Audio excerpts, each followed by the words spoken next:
नमस्कार दोस्तों, मैं मीना यादव। आप देख रहे हैं आपका अपना YouTube channel all education planet. और आज हम पढ़ रहे हैं, एक सीरीज चल रही है जिसमें विज्ञान के हमने इम्पोर्टेंट क्वेश्चन करे थे, क्योंकि हर राजस्थान बोर्ड का जो एग्ज़ाम अभी होने वाले हैं, हर एक एग्ज़ाम में 30 मल्टीपल चॉइस क्वेश्चन आएंगे, जिसमें से 12 मल्टीपल चॉइस आएंगे और कुछ फिल इन द ब्लैंक्स और कुछ प्रश्न जो हैं वो आएंगे बिल्कुल छोटे छोटे, एक एक शब्द के जिसके आंसर होंगे।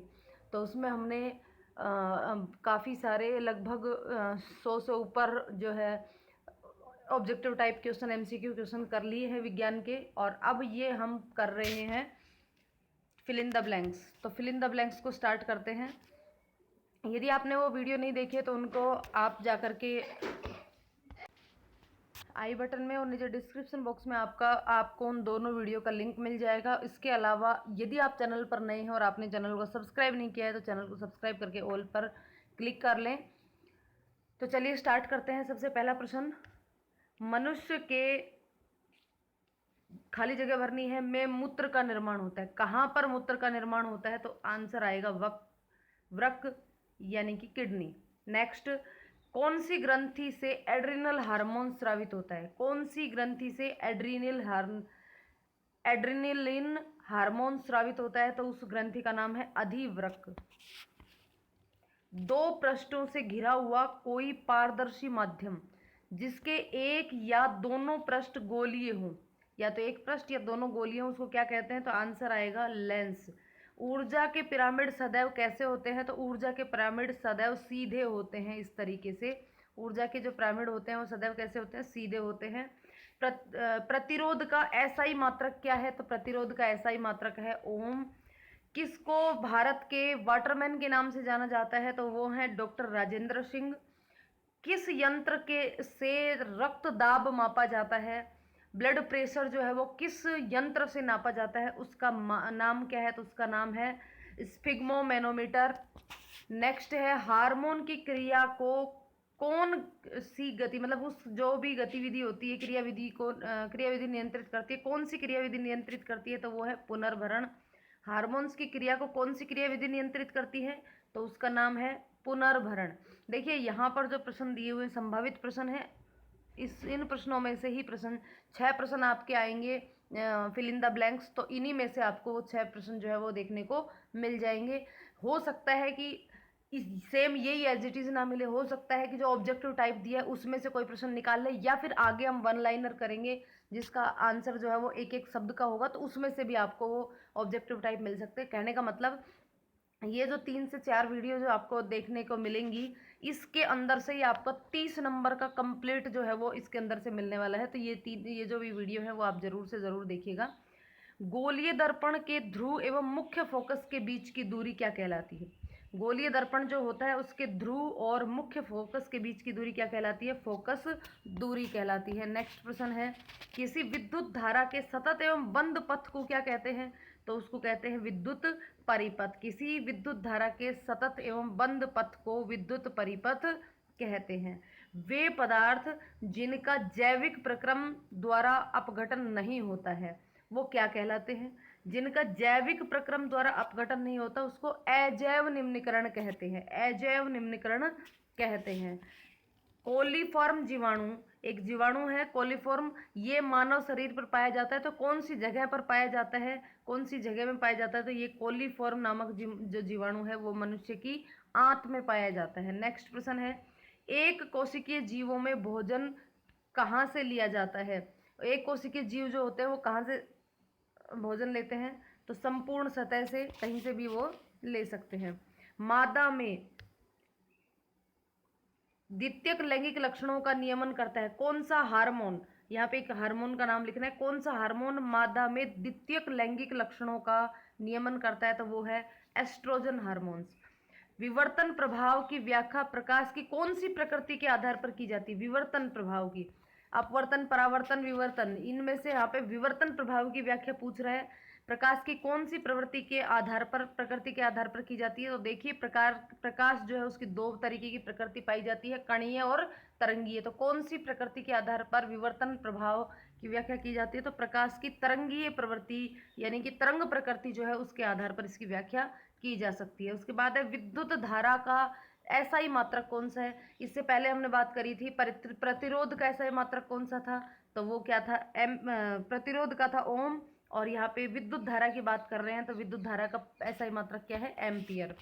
जैविक समुदाय तथा उसके साथ भौतिक पर्यावरण को मिलाकर परस्पर क्रिया करता हुआ एक तंत्र बन जाता है। इस तंत्र को क्या कहते हैं, इस तंत्र को परितंत्र कहते हैं। इस तंत्र को क्या कहते हैं, परितंत्र कहते हैं। नेक्स्ट, वन संसाधनों के विभिन्न दावेदार जो है वो कहलाते हैं स्टेक होल्डर कहलाते हैं, स्टेक होल्डर कहलाते हैं। क्षुद्रांत, क्षुद्र जो आंत्र होती है के आंतरिक सतह पर पाए जाने वाली उंगली जैसी संरचना को क्या कहते हैं, तो उसको दीर्घ रोम कहते हैं। क्या कहते हैं, क्षुद्रांत के अंदर जो उंगली जैसी संरचना पाई जाती है उसको क्या कहते हैं, दीर्घ रोम कहते हैं।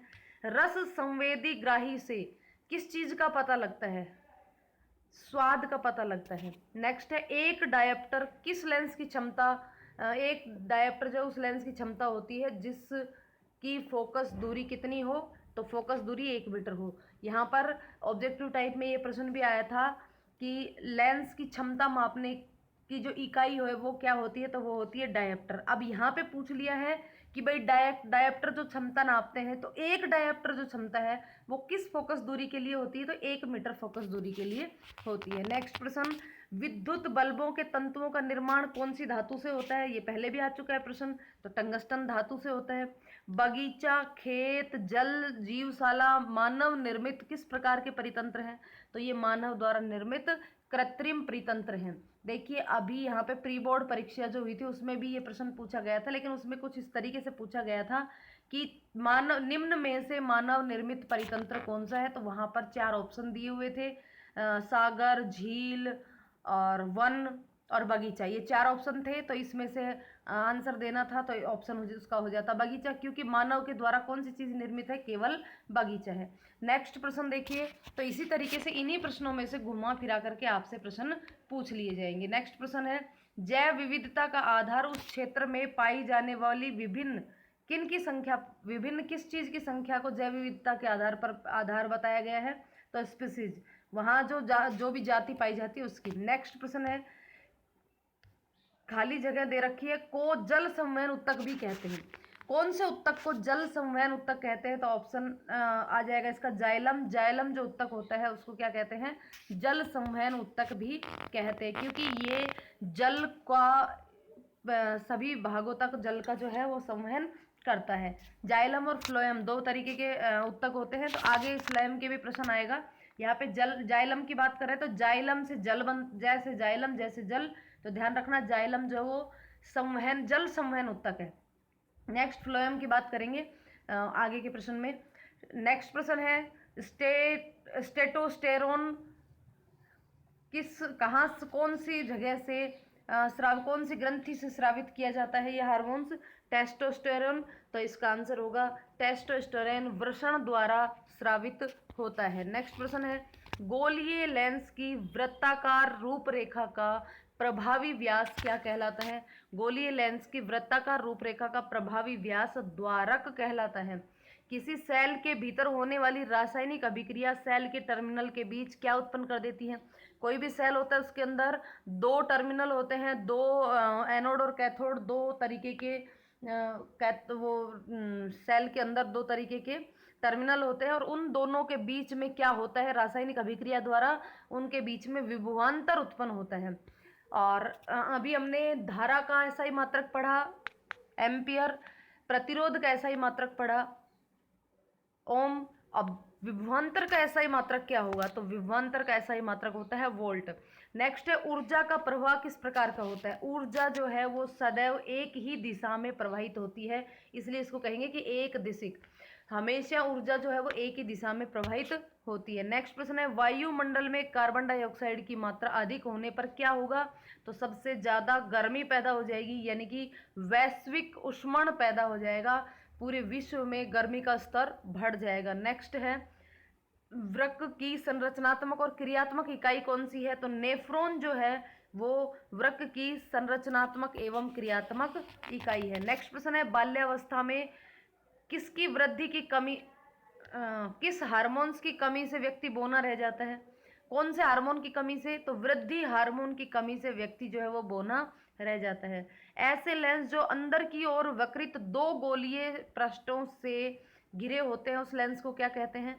इस तरीके से जो बना हुआ लेंस होता है, अंदर की तरफ जो घेरे हुए लेंस होता है, इस लेंस का क्या नाम है? तो इसका नाम है अवतल लेंस। और उत्तल लेंस जो है वो इस तरीके का होता है, यूं, यानी कि दो गोलीय पृष्ठ होते हैं लेकिन वो बाहर की तरफ वक्रित होते हैं, तो उससे बनने वाला लेंस जो है वो उत्तल लेंस होता है। और अंदर की तरफ वक्रित जो लेंस बनता है वो अवतल लेंस होता है। नेक्स्ट है, वोल्ट मीटर को सदैव उन बिंदुओं से, खाली जगह है, में संयोजित करते हैं जिसके बीच विभवांतर मापा जाता है। तो किस तरीके से संयोजित करते हैं? वोल्ट मीटर क्या काम आता है? विभवांतर नापने का काम आता है। तो उसको नापने के लिए हमेशा वोल्ट मीटर जो है उसको हमेशा समांतर क्रम में लगाते हैं, समांतर क्रम में, जबकि एमीटर हमेशा श्रेणी क्रम में लगाया जाता है। ये हमेशा ध्यान रखना। यहाँ पे वोल्ट मीटर की बात हो रही तो समांतर क्रम, अगर यहाँ पे ही एमीटर की बात होती, एमीटर क्या काम आता है? तो धारा नापने के काम आता है।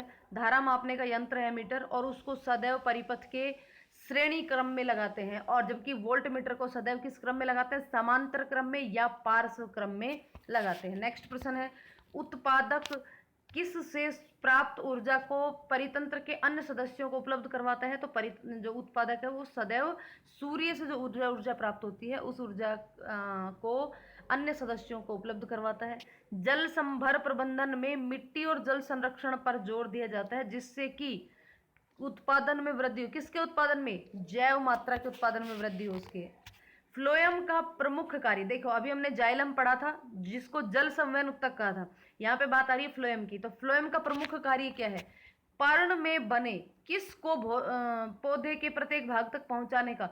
तो ये काम करता है भोजन को पौधे के प्रत्येक भाग तक पहुंचाने का। जाइलम जल को और फ्लोएम एक तरीके से यूं कहें फल को, यानी कि उसके भोजन को। तो जो फ्लोएम है उसका मुख्य कार्य है पर्ण में बने भोजन को पौधे के प्रत्येक भाग तक पहुंचाना। नेक्स्ट है, अंतःस्रावी ग्रंथियों से स्रावित रासायनिक पदार्थ सीधे किस में स्रावित होते हैं? तो अंतःस्रावी ग्रंथियां होती हैं, उनका जो स्रावित रासायनिक पदार्थ है वो सीधा रक्त में स्रावित होता है। यहाँ पर एक प्रश्न और भी बन सकता है कि अंतःस्रावी ग्रंथियों से स्रावित रासायनिक पदार्थ को क्या कहते हैं? तो उसको कहते हैं हार्मोन्स। ठीक है, यहाँ पे ऑब्जेक्टिव टाइप भी बन सकता है, जो एक शब्द में आंसर देना है वो भी बन सकता है, और फिल इन द ब्लैंक्स भी बन सकता है कि अंतःस्रावी ग्रंथियों से स्रावित रासायनिक पदार्थ खाली जगह कहलाता है। तो क्या कहलाता है? हार्मोन्स कहलाता है। और अलग अलग ग्रंथियों से अलग अलग हार्मोन स्रावित होते हैं, तो उसको भी याद कर लेना कि ये भी इसमें मैच करने को दे सकता है, या यूं कहें कि ऑब्जेक्टिव टाइप में वो भी दे सकता है। नेक्स्ट प्रश्न है, आवर्धन के मान में कौन से चिन्ह से ये ज्ञात होता है कि प्रतिबिंब वास्तविक है? देखिए, आवर्धन का मान या तो पॉजिटिव होगा या तो नेगेटिव होगा।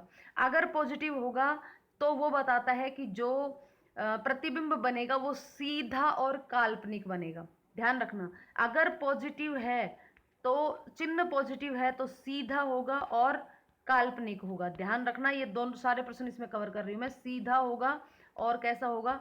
काल्पनिक।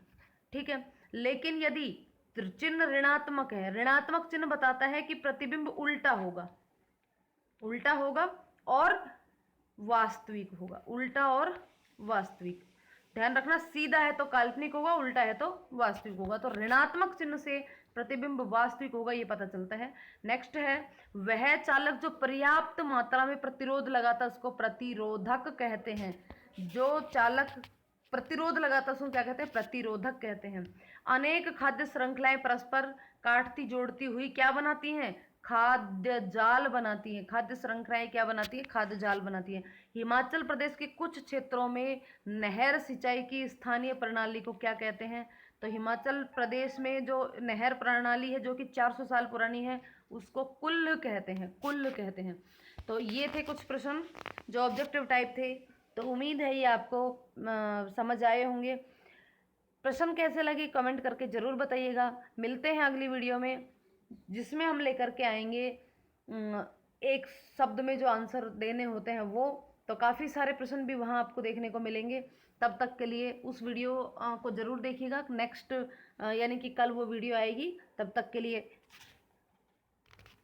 वीडियो को अंत तक देखने के लिए धन्यवाद, और कल की वीडियो आए तब तक के लिए बाय बाय, गुड लक।